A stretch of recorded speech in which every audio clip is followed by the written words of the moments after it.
Hola, ¿qué tal amigos? ¿Quién es el Dalai Lama y qué representa? Este líder religioso del budismo es el continuador de una tradición que comenzó hace más de 2000 años, cuando el Tíbet era una región dominada y controlada por China. El Tíbet se consolidó como lugar de poder en el siglo XIII, cuando el imperio mongol, capitaneado por Genghis Khan, entró en el lugar para reactivar su poderosa doctrina budista. Allí se instalaron los príncipes mongoles y los nobles tibetanos. En el año 1913 se firmó un tratado entre China, Tíbet y Gran Bretaña para control y dominio de esta estratégica zona, que siempre vivió bajo el protectorado de China y Reino Unido. Era una época en la que la mayoría de los tibetanos vivían bajo un estricto régimen de servidumbre, sin ningún derecho humano. En el palacio del anterior Dalai Lama se encontraron más de 100 cráneos y fueron muchos los siervos que declararon, luego de su liberación, que era habitual que los lamas efectuaran sacrificios humanos, como por ejemplo enterrar vivos a los niños donde se iba a construir un monasterio. Porque todas las religiones, y el budismo es una religión disfrazada de doctrina filosófica, han tenido una estrecha relación con la violencia y con la explotación económica, en la que los sacerdotes o lamas son de un rango superior, vástagos de familias aristocráticas, mientras que el pueblo es muy pobre. Y todas las religiones también han despreciado a las mujeres. De hecho, el lamaísmo tibetano cree que ser mujer es un castigo por un comportamiento pecaminoso en vidas pasadas. Y la misma palabra mujer en tibetano, que es kimen, significa nacido inferior. Las mujeres tenían que rezar lo siguiente: que yo abandone este cuerpo femenino y renazca como varón. No podían levantar su mirada más allá de las rodillas de un hombre y era frecuente quemarlas vivas por considerarlas brujas. También si parían gemelos, porque eran acusadas de haber tenido relaciones sexuales con un mal espíritu, y tanto ellas como sus gemelos recién nacidos eran quemados.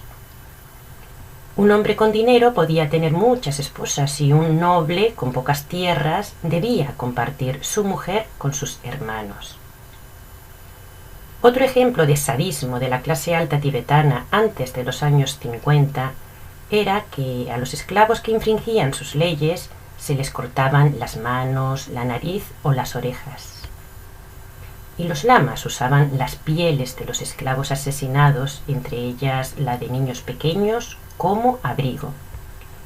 De hecho, en Lhasa, la capital tibetana, se podía comprar y vender niños con total impunidad, mientras que la mayoría de los recién nacidos morían antes de cumplir un año. Los esclavos tenían una vida breve y durísima, y una esperanza de vida de 35 años, porque tanto hombres como mujeres trabajaban en trabajos forzados durante 16 o 18 horas diarias, además de que estaban obligados a entregar a sus amos el 70% de la cosecha. Sufrían de frío y hambre y no podían usar los mismos asientos que ellos, las mismas palabras o los mismos utensilios, porque si no eran castigados con latigazos si se atrevían a tocar algunas cosas de sus amos. Tampoco podían casarse ni salir de la finca sin su permiso, y eran considerados animales parlantes que ni siquiera podían mirar a la cara a sus amos. Estos les golpeaban, no les daban comida y los mataban de trabajo. Muchos morían enfermos a causa de la desnutrición, mientras los monasterios atesoraban riquezas e incluso quemaban gran cantidad de alimentos como ofrenda a Brahma. Porque era una teocracia en la que la propiedad pertenecía a los monasterios, donde había cuantiosas fortunas acumuladas por su participación en el comercio, los negocios o los préstamos. Y además disponía de un ejército profesional para que los terratenientes mantuvieran el orden, capturaran a los siervos escapados o raptaran a los niños para llevarlos por la fuerza al monasterio. niños que eran abusados, niños que eran asesinados o usados como esclavos. Enfermedades como la viruela exterminó en 1925 a 7.000 tibetanos, mientras otros murieron de lepra, tuberculosis, ceguera, tétanos, enfermedades venéreas o úlceras. Sin embargo, les decían que las enfermedades y la muerte se debían a sus pecados y que la única manera de prevenirlos era rezar y pagar dinero a los monjes. De los 10 millones de personas que vivían en Tíbet, en el año 1950 solo quedaban 3 millones. El motivo de este genocidio se debió a los nazis y a sus experimentos con los tibetanos, siendo el principal culpable el doctor Bruno Beger, oficial de las SS y asesor del Dalai, que era un criminal de guerra condenado por sus experimentos con los prisioneros de Auschwitz, por su asesinato en masa en el campo de concentración en 1943. Heinrich Harrer, oficial nazi de las SS y líder de la Escuadrilla de la Muerte, también era el asesor personal del Dalai Lama, así como el genocida y jefe de las SS Himmler, quien envió a Tíbet guardaespaldas y matones para invadir aldeas, asesinar o violar, además de obligar a raparse la cabeza y vestir iguales a los que fueran puros de raza. Porque Tíbet era un lugar estratégico, limítrofe con Rusia, China o India, para que los nazis pudieran establecerse y desde allí sus experimentos con los esclavos tibetanos, experimentos que luego utilizarían en sus guerras. Este era el panorama en el que se educó y formó el actual Dalai Lama, en un ambiente de esclavitud y de dominio sobre los esclavos. Así, cuando el Dalai se trasladaba de palacio en palacio, lo hacía sentado en un trono cargado por docenas de esclavos. Y además figuraba como propietario de 27 fincas, 36 prados, más de 6.000 siervos y esclavos, además del Palacio de Lhasa, que contaba con más de 1.000 habitaciones. En el año 1959, Estados Unidos convenció al Dalai Lama para que se exiliara y puso a su disposición el dinero y los medios que necesitaba.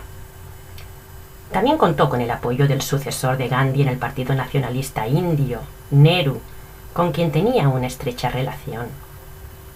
Por cierto, la hija de Nehru, Indira Gandhi, se había casado con un descendiente de Genghis Khan, Feroze Khan, quien como hijo adoptivo de Gandhi cambió su apellido a Feroze Gandhi. Todo queda en familia.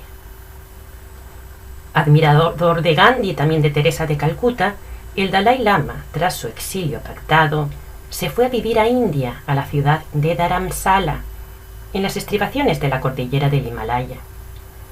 Una tranquila estación de montaña cedida por Nehru y que era una antigua base militar británica. El Dalai había salido de Tíbet acompañado de 13.000 personas, integrantes de la nobleza y el alto clero lamaísta, así como de muchos esclavos y guardias armados cargados con caravanas llenas de riquezas. Y a él le pertenecen los numerosos hoteles, restaurantes, comercios o institutos de Dharamsala, así como todas las figuras de Buda que se fabrican allí y que son enviadas a Estados Unidos y a Europa, donde la religión budista está ganando muchos adeptos, algo que le reporta enormes beneficios económicos. El budismo está financiado por Rockefeller y los Rothschild, del Club Bilderberg, y las falsas revueltas tibetanas contra China promovidas por la CIA rodearon al Dalai Lama de un aura de victimismo muy beneficioso para sus objetivos. También cuenta con el apoyo de la Fundación Nacional para la Democracia, la NED, encargada de aupar al poder a sus candidatos favoritos y cuyo primer presidente fue Allen Weinstein, quien declaró al Washington Post lo siguiente: mucho de lo que nosotros hacemos hoy fue hecho encubiertamente por la CIA hace 25 años. La campaña internacional para el Tíbet recibe fondos de la NED y está compuesta por antiguos oficiales del Departamento de Estado de los Estados Unidos.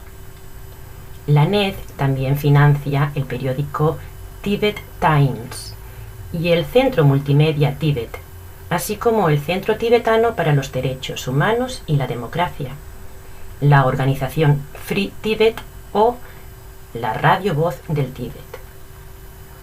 El Dalai Lama también recibe fondos de George Soros, que maneja diversos medios de comunicación, así como de la inteligencia india y china. De hecho, desde el año 1964, el Dalai Lama figura en la lista de los asalariados de la CIA, que le asigna una cantidad fija mensual. Buen amigo de Pinochet, conocido como el Carnicero de Chile, evitó su extradición a España para ser juzgado por el asesinato en masa.